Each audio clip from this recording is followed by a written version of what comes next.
दोस्तों, क्या आपको पता है कि बिना सीमेंट के ताजमहल कैसे बनाया गया? जबकि आज तक तो बड़ी बड़ी बिल्डिंग्स और पुल वगैरह सीमेंट से ही बनते हैं और 100 सालों तक खड़े रहते हैं, लेकिन ताजमहल तो बिना सीमेंट के बनाया गया है। तो फिर कैसे वो करीब 350 सालों से इतनी मजबूती से खड़ा है? फिर चाहे कितना ही बड़ा भूचाल आ जाए, चाहे कोई भी नेचुरल डिजास्टर हो जाए, ताजमहल वहीं का वहीं खड़ा है। आखिर कैसे? और क्या आपको पता है कि उस समय ताजमहल कितने रुपयों में बनाया गया होगा? क्यों ताजमहल को यमुना नदी के किनारे बनाया गया? और साथ ही में आप ये भी जानोगे कि क्यों ताजमहल में आज तक लाइट्स नहीं लगाई गई। बस आप वीडियो के लास्ट तक हमारे साथ बने रहिए और नए यूजर इस चैनल को सब्सक्राइब जरूर कर लेना। तो चलिए वीडियो को शुरू करते हैं। दोस्तों, हर साल लाखों की संख्या में लोग इस अजूबे को देखने आते हैं। आपको इसकी हिस्ट्री का तो पता ही होगा कि कैसे शाहजहां ने अपनी बेगम मुमताज के लिए इतना बड़ा मोनूमेंट खड़ा कर डाला। उन्होंने अपने प्यार को मुमताज की मौत के बाद एक्सप्रेस किया था। लेकिन दोस्तों, ये बिना सीमेंट के आखिर इतना बड़ा मोनूमेंट खड़ा कैसे हो गया?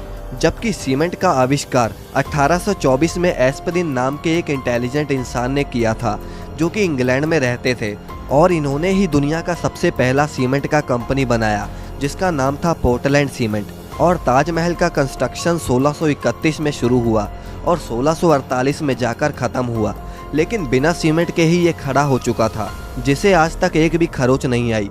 दरअसल सीमेंट के इन्वेंशन से पहले आर्किटेक्ट एक खास तरह के पेस्ट का इस्तेमाल करते थे, जिसमें बहुत अजीब अजीब चीज़ें होती थी।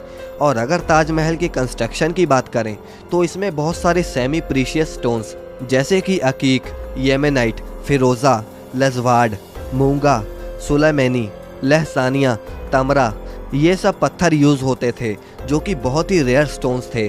और ये उस समय Russia, Rajasthan, Uzbekistan, Iran, Israel, इन सब तरह के दुनिया भर के अलग अलग देशों से मंगाए गए थे।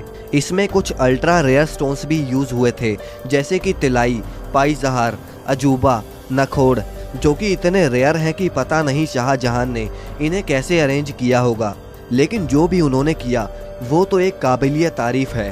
और तो और जो सीक्रेट पेस्ट ताजमहल को बनाने में इस्तेमाल होता था, उसमें गुड़, बतासा, बेलगरी का पानी जैसी और भी बहुत सारी चीज़ों को डालकर पेस्ट बनाया जाता था। और ये पेस्ट सीमेंट जितना ही स्ट्रॉन्ग होता था। दोस्तों, जहां बुर्ज खलीफा की नींव बड़े बड़े स्टील के पाइप से रखी गई, वहीं ताजमहल की नींव लकड़ियों से रखी गई थी।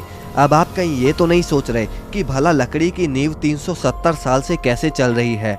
दरअसल इसमें सबसे बड़ा रोल यमुना नदी का है। यमुना सिर्फ ताजमहल को अच्छा व्यू ही नहीं देती, बल्कि अगर यमुना नदी ना रहे तो ताजमहल गिर भी सकता है। इसमें होता यह है कि पहले के इंटेलिजेंट लोगों ने इसमें ऐसी लकड़ी का इस्तेमाल किया जिसमें चाहे जितना भी पानी लगता रहे, वो लकड़ियां और भी स्ट्रॉन्ग होती चली जाएंगी, वरना बाकी लकड़ियां नमी की वजह से खराब हो जाती हैं। और यही वजह है कि ताजमहल के खड़ा रहने में यमुना नदी का बहुत बड़ा हाथ है। और अगर यमुना नदी सूख गई तो ताजमहल भी उसके बिना खड़ा नहीं रह पाएगा। अब दोस्तों, आपने देखा होगा कि ताजमहल के आसपास के चारों मीनार एक दूसरे से परपेंडिकुलर खड़े नहीं हैं। मतलब ये कि वो स्ट्रेट नहीं खड़े हैं, और ऐसा भी जानबूझकर किया गया था।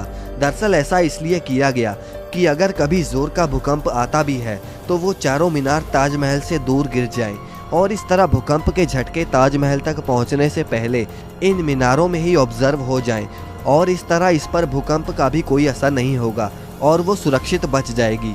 अब दोस्तों, बात करते हैं कि ताजमहल को आखिर उस समय बनाने में कितना खर्चा आया होगा। आप जानते हैं कि उस समय 1 रुपए की कीमत भी बहुत ज़्यादा होती थी, और अगर इन्फ्लेशन के हिसाब से देखें तो आज ताजमहल की कॉस्ट आती है अप्रॉक्स 1 से लेकर 2 बिलियन डॉलर्स, यानी करीब 8,000 करोड़ से लेकर 10,000 करोड़ तक इस मोनूमेंट को बनाने में खर्चा हुआ है। अब दोस्तों, ताजमहल में लाइट क्यों नहीं लगाई गई, क्या आप जानते हैं? दरअसल ताजमहल का सफ़ेद रंग लाइट को सबसे ज़्यादा रिफ्लेक्ट करता है, और इसीलिए अगर रात के समय ताजमहल पर लाइट्स लगा दी गई तो ताजमहल के पत्थर लाइट को रिफ्लेक्ट करेंगे, और साथ ही में ताजमहल भी काफ़ी ज़्यादा चमकेगा, जिससे आसपास के कीड़े मकोड़े उस पर आके चिपकेंगे और ताजमहल के पत्थर को भी नुकसान पहुंचाएंगे। और यही वजह है कि आज तक ताजमहल पर लाइट्स नहीं लगी। दोस्तों, वीडियो अगर पसंद आए तो इसे लाइक करके चैनल को सब्सक्राइब करना ना भूलें।